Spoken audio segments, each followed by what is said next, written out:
Pemirsa, pembongkaran pagar laut juga dilakukan di perairan Kronjo, Kabupaten Tangerang, Banten.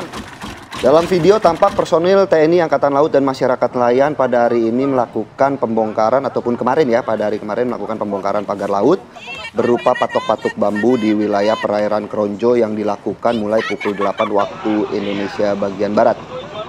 Pembongkaran di wilayah perairan Kronjo ini merupakan pembongkaran yang dilakukan oleh TNI AL bersama dengan masyarakat nelayan Kronjo. Pembongkaran berhasil mencabut pagar laut sepanjang 1 km. Sementara itu di titik perairan Kronjo, target pencabutan pagar laut sepanjang 8 hingga 10 km akan dilakukan dalam kurun waktu 10 hari.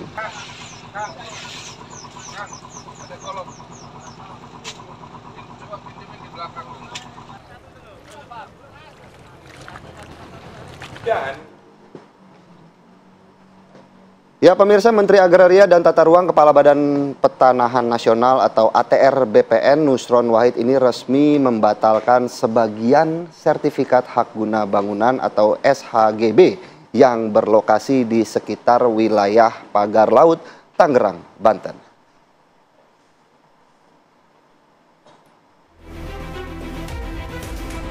Menteri Agraria dan Tata Ruang Kepala Badan Pertanahan Nasional atau ATR BPN Nusron Wahid resmi membatalkan sebagian sertifikat hak guna bangunan atau SHGB yang berlokasi di sekitar wilayah pagar laut Tangerang, Banten. Dalam penelusurannya, Menteri menemukan kejanggalan-kejanggalan. Di kawasan tersebut telah diterbitkan sebanyak 263 bidang SHGB. 233 bidang SHGB atas nama PT Intan Agung Makmur, 20 bidang SHGB atas milik PT Cahaya Inti Santosa, dan 9 bidang atas nama perorangan. Selain itu juga terdapat 17 bidang sertifikat hak milik di kawasan tersebut. Itu nanti dulu pihak yang ngukur pasti kena sanksi. Kok bisa material begitu kamu tetapkan? Nah, memang ada perdebatan, ada. Tadi saya sama Pak Lurah berdebat. Ini dulu abrasi Pak, ini dulu empang. Kita kan kalau debat tempatnya kan nggak di laut dong, tempatnya nanti di LC atau di media saja gitu kan. Tapi Pak, kalau dari Kementerian KKP bilangnya pagar laut ini merupakan ranah dari Kementerian ATR, itu tanggapannya gimana Pak? Oh nggak bisa dong, salah dong. Urusan ATR itu urusan terbitnya sertifikat. Kalau pagar lautnya itu kan urusannya laut dong, namanya juga pagar laut gitu loh. Kalau sertifikatnya ATR. Sementara itu, para nelayan mengaku senang akhirnya pagar laut dibongkar sehingga bisa leluasa mencari ikan. Tadinya katanya empang, katanya tadinya tanah, gitu. Itu betul nggak? Emang laut, emang laut Bu, emang laut di pagar. Katanya ada wilayah laut, tadinya emang ada. Ibu kenapa Ibu menentang adanya pagar laut ini? Habis nelayan susah, nyari nafkah. Biasa dapat puluhan ribu, ratusan ribu, dapatnya kecil. Pencabutan SHGB ini telah dilakukan secara prosedural dan telah menempuh langkah yuridis yang benar. Akankah ini menjadi awal ketegasan pemerintah menindak para pemilik pagar laut ilegal? Tim TV One mengabarkan.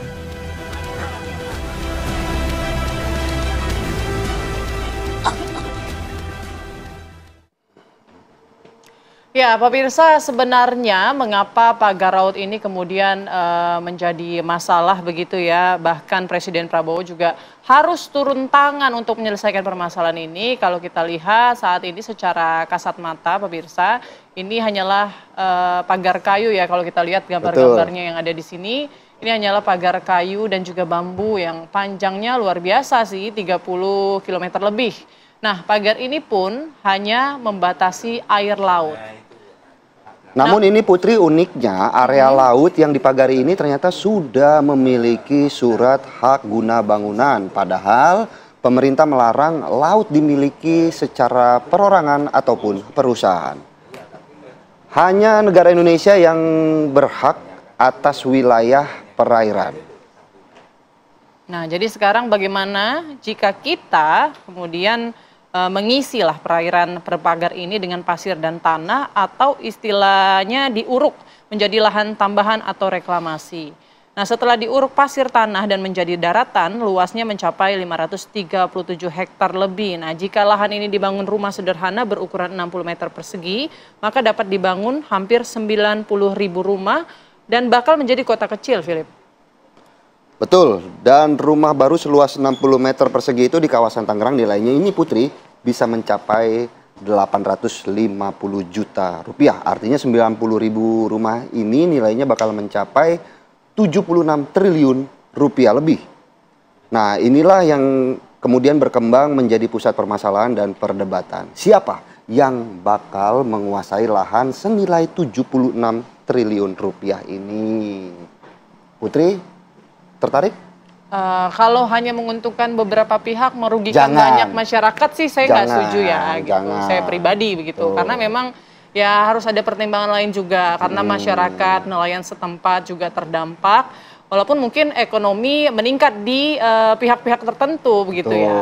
Nah itu juga yang akan kita bahas pemirsa pada pagi hari ini. Sudah bergabung narasumber kami ada Mas Muhammad Rofi Muklis, Ketua Baris Kesatria Nusantara. Selamat pagi Cak Rofi. Ya, pagi. Cak Rofi. Kemudian juga ada Mas Ari Afriansyah, pakar hukum laut UI. Selamat pagi Mas Ari. Selamat pagi. Assalamualaikum. Waalaikumsalam. Waalaikumsalam warahmatullahi wabarakatuh. Dan juga tersambung lewat Zoom ada Mas Khalid yang merupakan nelayan di perairan Tangerang. Tapi nanti kita coba kembali menghubungi. Sudah bangun belum? Masih mencoba untuk dihubungi nih. Oh, gitu. iya. Jadi coba telepon. Nelayan harus bangun pagi. Waduh, Ya. nafsu Ini banget masalah kayaknya Cak Rofi. jaringan. Nafsu Ini banget. masalah jaringan. Jaringan. Ini hanya persoalan jaringan. Nanti kita coba perbaiki jaringan kita. Ya, mudah-mudahan tapi bisa memang lah, akan Pak Khalid. bergabung Baik. ke kita pada pagi hari ini. Mungkin langsung saja yang paling semangat Paling semangat pagi hari langsung ini, tadi. Cak Rofi. Cak Rofi, jadi bagaimana tanggapannya terkait? Ini beberapa menteri juga sudah mengeluarkan statement bahwa ini Sebagian, tidak sah. Ada sebagian yang bilang sudah juga cabut. ini bukan proyek strategis nasional gitu. Oke, terima kasih. Selamat pagi Indonesia. Mas Nusron sebagai menteri keren. Terima kasih dengan beliau tampil turun bolak-balik ke laut, kemarin terakhir ke Kohot, juga menyampaikan bahkan sudah memberi kesimpulan sementara yaitu mencabut 50 HGB ya, sertifikat. Artinya selama ini narasi yang dibangun mungkin masyarakat yang tidak paham atau paham tapi pura-pura tidak paham, yang penting bikin rame, yaitu laut bersertifikat, itu terpatahkan oleh ucapan Pak Menteri kemarin. Nah, dengan dibatalkan SHGB, padahal kami cek bahwa SHGB yang terbit itu kan ramenya kan di 263. Ya. Tetapi kan Mas Nusron selaku menteri menyampaikan yang dibatalkan 50-an lebih. 50-an lebih karena beralasan Cacat prosedur. nggak ada itu, bukan karena dianggap musnah, karena nggak kelihatan nampak tanahnya. Itu keterangannya Mas Nusron. Nah, sebelumnya saya juga melakukan tatap muka dengan orang yang ada di Kohot. Nah, ini perlu saya sampaikan kepada masyarakat Indonesia. Apalagi kan sudah dinarasikan oleh presenter, kalau pagar ini yang dilihat di televisi itu kemudian nanti misalnya diuruk atau kasarannya direklamasi, itu menghasilkan 90.000 rumah kan gitu. Yeah. Jadi begini, bahwa sertifikat yang diduga muncul jumlahnya 263 itu bukan di sepanjang jembatan yang 30 kilo itu. Sebelum. Hanya ada di desa Kohot saja. Kalau jembatan itu berarti menyangkut 6 desa, 6 kelurahan gitu loh. Nah, yang 263 yang rame itu hanya ada di desa Kohot. Makanya Menteri ATR itu datangnya ke desa Kohot. Cuman yang perlu kami pastikan, saya ingin menyampaikan pada pagi hari ini, kan itu dibatalkan karena dianggap musnah. Nanti biar beliau yang menyampaikan aturan ATR, gimana sih tanah musnah itu. Lalu kemudian pemiliknya, misalnya warga masyarakat, kita berbicara tidak hanya Tangerang ya. Kita berbicara Indonesia ini kan luas gitu loh Mas. Bagaimana ketika warga masyarakat yang mengalami hal yang serupa di Tangerang, terus kalau kita berbicara bela rakyat kan itu, termasuk bambu itu disingkirkan, kan tujuannya bela rakyat, bela warga. Nah, bagaimana dengan tanah yang hilang, yang itu dimiliki oleh warga? Nah, ini kan yang punya banyak di seluruh Indonesia. Saya dapat masukan kemarin setelah berbicara di berbagai televisi, tolong disampaikan.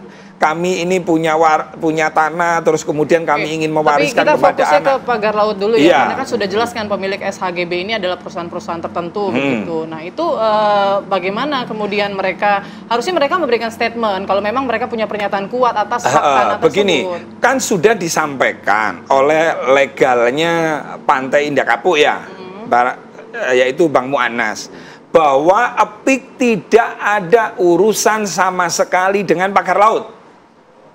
Itu banyak disampaikan di Republika, di media-media itu sudah clear di situ.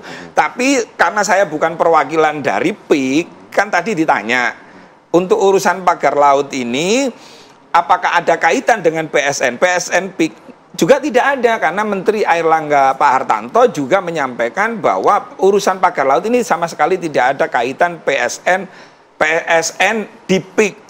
Begitu, Mas. Tapi kan pemiliknya ini sama begitu kan. Kemudian kan memang dugaan publik bahwa memang ada hubungannya begitu dengan PIK 2. Iya, masyarakat menduga, sama dugaan masyarakat ketika laut bersertifikat. Dugaan masyarakat bahwa tanah yang bersertifikat jumlahnya 263 yang disampaikan Pak Menteri di awal, yang pengajuannya mulai 82, terus kemudian sampai detik ini juga membayar pajak. Sama halnya ketika beranggapan bahwa sertifikat ini ada di sepanjang pagar laut yang 30 kilo. Ternyata Pak Nusron bilang itu hanya ada di Desa Kohot. Berarti tidak mencakup dari pagar sampai ke bibir pantai, tidak mencakup itu? Nggak mencakup. Nah, urusan siapakah yang membangun, kan itu kalau berbicara pagar laut. Siapakah yang membangun, siapa yang membiayai. Saya juga bukan orang nelayan, tidak bisa pakai ilmu kiro-kiro. Itu sudah wewenangnya KKP. Kalau urusan tanah, urusannya Kementerian ATR BPN. Makanya tidak ada yang namanya Badan Perlautan Nasional. Yang ada Badan Pertanahan Nasional. Ini kan juga beberapa juga sudah memberikan statement bahwa sebenarnya ini dulunya daratan, kemudian hilang karena abrasi betul. Berarti ini kan juga masuk dong dalam cakupan sampai ke wilayah pagar laut, berarti tanah yang di HGBK. Kan begini, makanya kita tunggu dari Menteri ATR batasannya sampai mana. Yang pasti sertifikat 263 jumlahnya, yang dibatalkan kan 50 atas dasar kesimpulan sementara karena dianggap musnah. Nah, pada pagi hari ini saya ingin menyampaikan kalau itu dianggap musnah, berarti ketika ada hal yang serupa, tanah warga masyarakat, sampean tahu sendiri lah bagaimana mereka membendung, biaya mahal, akhirnya pakai bambu kan itu. Nah, ketika karena paling murah memang pakai bambu, alasannya dari warga tersebut. Itu kan kalau warga. Nah, ini kan yang memasang bambu kan bukan warga informasinya. Kalau yang masang, kita berbicara yang masang kan sampai detik ini yang beredar itu kan warga. Cuman kan yang belum diketahui kan begini. Ini bambu mahal banget, kan itu. Jadi logikanya tidak mungkin lah ya gitu. Bisa miliaran rupiah untuk bisa membangun pagar sepanjang itu misalnya. Betul. Nah, itu wewenangnya KKP karena saya tidak melakukan investigasi itu. Misalnya Mas, misalnya ada pengusaha nih misalnya membantu nelayan. Kan juga tidak salah nih membantu Pak. Ini dalam rangka misalnya dengan pagar itu nelayan-nelayan katanya ada budidaya. Kemarin kan sudah ada yang muncul itu. Nah, saya ada curhat, saya nggak bisa sebut di forum ini, bagaimana kita mau mengakui untuk memasang itu, Gus. Sedangkan framingnya kan sudah seperti kayak kejahatan yang sangat-sangat luar biasa, kan gitu. Nah, padahal kalau berbicara kejahatan luar biasa, berarti kan ada hukuman pidana yang juga melebihi dari 10 tahun, 20 tahun. Ternyata KKP menyampaikan, orang yang memasang pagar laut, itu kena sanksi administratif, yaitu dendanya berapa? Per kilo menjadi 18 juta, kan itu Mas. Itu gitu loh, ini framing yang begitu itu sehingga akhirnya kesulitan. Baik. Nah itu untuk mencari sampai detik ini, ya itu urusannya KKP. Ini makin kisru ya, karena memang sebagian yang bilang ini ada payung hukum, ada yang bilang ini sebetulnya ilegal begitu ya, melanggar aturan yang sudah ada. Tapi kita tanyakan langsung ke Mas Ari. Mas Ari, sebenarnya kalau dilihat dari payung hukum ada celahnya nggak sih untuk pagar laut ini memang boleh saja sebetulnya dipasang? Ya, jadi begini, buat pengetahuan kita bersama ya, artinya laut ya memang wilayah negara Indonesia ya. Tapi memang laut itu tidak dapat dimiliki Ya, sekali tidak dapat dimiliki oleh orang perorangan dan kelompok. Ya, yang dapat dilakukan adalah pengelolaannya, begitu. Nah, jadi laut itu bisa dikelola, dimanfaatkan, ya, tentu dengan peraturan, yaitu dengan perizinan dari negara, begitu. Nah, ini kita lihat sebetulnya yang ada sekarang ini apa, ya. Tadi kan Mbak bilang tadi makin kisruh, ya. Memang banyak sekali informasi-informasi yang beredar sekarang di masyarakat, begitu ya. Dan ujungnya ada kepada siapa kita harus percaya? Ya, kepada yang berwenang. Siapa yang berwenang? Ya, pemerintah, begitu kan. Nah, dalam hal ini kalau boleh saya sampaikan, memang tanah, ya, tanah di bawah air itu, ya, sesuai dengan peraturan Menteri ATR BPN, ya, tahun 2016, itu memang bisa diberikan hak atas tanah, ya. Tapi itu dengan syarat-syarat tertentu. Nah, apa tuh? Ya. Nih, kalau saya boleh, salah satunya adalah syarat-syaratnya itu, sebentar, biar saya nggak salah ya. Itu adalah pertama itu dapat diberikan untuk program strategis negara, kepentingan umum, ya, pemukiman di atas air bagi masyarakat umum adat dan atau pariwisata, ya. Namun untuk pemberian hak atas tanah tersebut, ya, harus memenuhi syarat, ya, peruntukannya sesuai dengan RT RW, zonasi, dapat rekomendasi dari Pemprov, Pemkab, Pemkot untuk RT RW, dan memenuhi ketentuan perizinan dari instansi terkait. Nah, berarti kan di sini ada tidak berdiri sendiri juga ATR BPN ini, harus dengan izin dari kementerian yang lain, begitu. Nah, tadi sudah dijelaskan oleh Gus Rofi bahwa ya memang ini SHGB yang menurut informasi yang saya dengar di sini, ya, itu memang tidak sampai ke arah yang luar sana. Nah, ini yang kemudian perlu diklarifikasi oleh pemerintah. Apa betul yang disampaikan oleh Gus Rofi ini, gitu kan? Sampai mana? Dia harus dijelaskan dengan betul. Tapi kan Menko Perekonomian juga Pak Erlangga Hartarto juga sudah membantah bahwa ini tidak ada proyek strategis nasional. Kemudian Pak Nusron Wahid juga udah bilang bahwa ini bertentangan, begitu. Mungkin ada tanggapan melihatnya seperti apa? Artinya kalau memang tidak bertentangan, yang dikhawatirkan, yang diresahkan masyarakat itu yang mana? Yang begitu bingung. kan? Ini kan semua jadi bikin bingung. Sekarang kalau memang gitu. misal tadi pagar laut yang kemudian meresahkan nelayan, gitu kan? Ya kita lihat itu kan kalau pemasangan pagar laut kan pasti kan orang berpikir untuk memanfaatkan, ya. Nah, memanfaatkan ini untuk apa? Itu kan perlu diselidiki, ya nggak? Apakah memang untuk tadi kata untuk buat diuruk, gitu kan? Untuk jadi tanah, jadi perumahan segala macam, gitu. Atau hanya sekedar tadi Gus Rofi sampaikan untuk kepentingan nelayan juga. Gitu kan. Berarti kan belum jelas ya, informasi tujuan pemasangan pagar laut ini lebih ke arah mana? Apakah memang benar menahan abrasi atau memang mau membangun?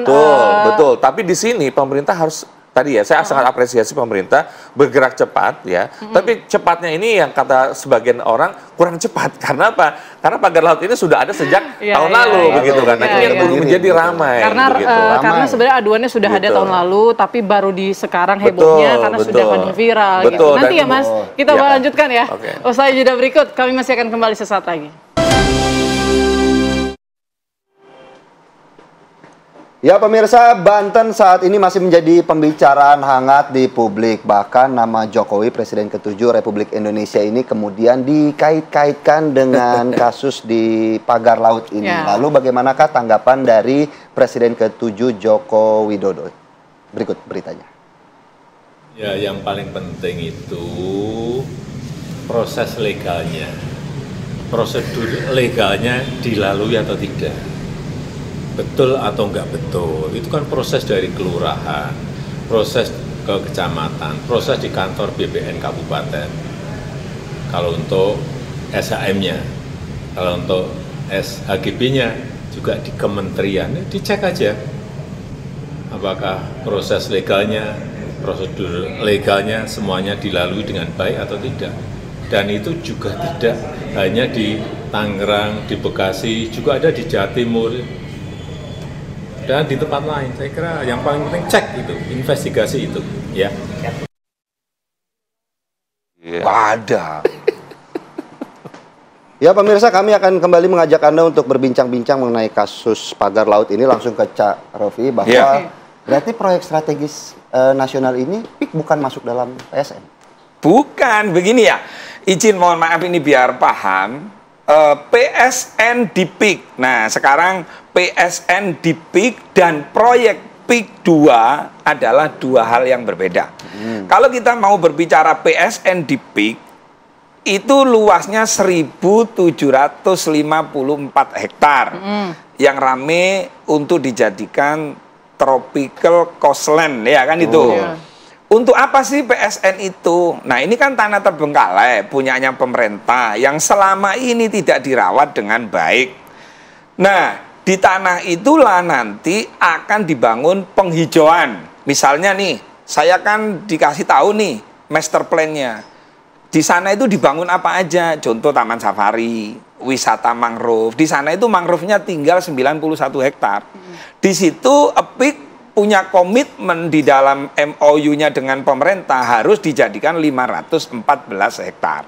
Bagus apa tidak? Bagus kan itu. Nah, di situ tidak boleh dibangun perumahan. Itu loh, Mas. Jadi hanya untuk wisata hijau aja. Serta untuk kemanfaatan misalnya gini. Tanah ini bagaimana bisa yang katanya Yai Said Ihyaul Mawad. Ihyaul Mawad itu tanah yang mati gitu loh. Tanah yang mati itu tanah terbengkalai, tanah mangkrak, tanah yang pokoknya nggak diurus lah. Bagaimana ini bisa menjadi maslahat? Tentu akhirnya melalui Perpres 2024 di zamannya siapa? Pak Jokowi dan Yai Ma'ruf Amin.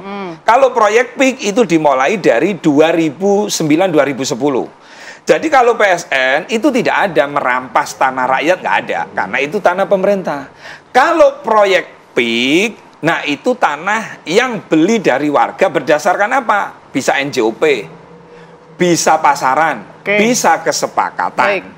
Jadi kalau ada narasi isu perampasan, penggusuran, saya kepingin belajar gimana caranya merampas ketika tanah itu sertifikat. Tapi kan kemudian bahwa ini kan sebenarnya bukan masalah merampas atau tidaknya. Kemudian bahwa PS ini mengganggu ataupun mengganggu aktivitas dari para nelayan di sana, merugikan lah artinya begitu. Begini, PSN ini belum diapa-apakan, Mas, karena masih 2024. Tata ruangnya, izinnya ini tugasnya pemerintah. Oh, jadi belum. Makanya Pak Nusron bilang akan mengevaluasi, kan itu kan, akan melakukan kajian. Nah, tentu siapa yang harus mengurus tata ruang, perizinan, kan itu pemerintah. Cak Rofi, maaf saya potong. Saya mau konfirmasi juga, untuk wilayah pagar laut ini, singkat saja mungkin ya Cak ya, ini berarti bukan PIK? Bukan, itu jauh dengan meskipun tanah, pemiliknya sama? Dengan PSN PIK kan sudah disampaikan tuh sama Pak Menteri. Bukan PSN ya, tapi apakah ini milik PIK? Yang mana? Pagar laut ini. Bukan, sudah jelas, sudah disampaikan tuh sama Bang Mu'anas ya, legalnya itu. Makanya silahkan KKP yang punya wewenang tentang laut, ini kan beliau tuan rumah, terus ada orang mager laut, pakai bambu. Lah kalau merasa untuk menerapkan sanksi yang katanya Pak Menteri bahwa itu hukumannya, dendanya itu 18 juta per kilometer, ya silakan KKP melakukan investigasi, penyelidikan, dan disampaikan ke publik. Semakin cepat disampaikan ke publik semakin bagus, biar tidak merugikan orang yang selama ini kan yang dituduh Pak Aguan terus, padahal termasuk di sana tidak ada musola, banyak tidak ada yang masjid, dirugikan lah ya, nggak cuma Pak Aguan, mungkin nelayan, rakyat sekitar yang kita juga sudah mendengar ya beberapa curhatan hati mereka. Setuju.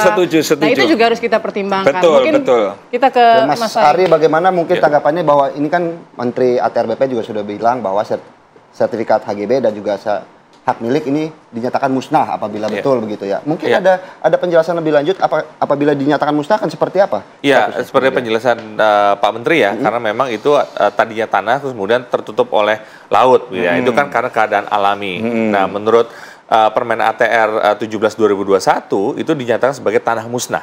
Artinya tidak dapat lagi dimanfaatkan untuk orang perorangan atau kelompok. Nah, tanah musnah itu oleh pemerintah akan dibayarkan ke dana kerohiman. Ya, di pasal 15 itu jelas begitu. Artinya memang sebagai warga negara ya yang tadinya punya sertifikat ya sudah nggak bisa lagi karena kan udah jadi laut di sana. Nah, tadi pemerintah ya itu menjadi lahan milik pemerintah sekarang. Jadi diberikanlah kompensasi itu kerohiman. kalau memang ternyata ada abrasi. Tapi kalau ternyata hasil investigasinya itu bukan laut, berarti tidak bisa dituntut juga untuk dana itu. Ya, artinya kan tadi investigasinya harus dirunut ke belakang apa betul.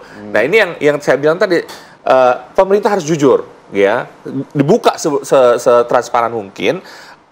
Sertifikat ini dikeluarkan dengan prosedur yang benar atau tidak, ya. Kalau benar seperti apa, kalau tidak seperti apa. Tapi kan Pak Menteri ngomongin ini tanah musnah, berarti kan pernyataannya itu adalah sesuai dengan kejadian alam, bukan karena cacat materi, cacat formil segala macam.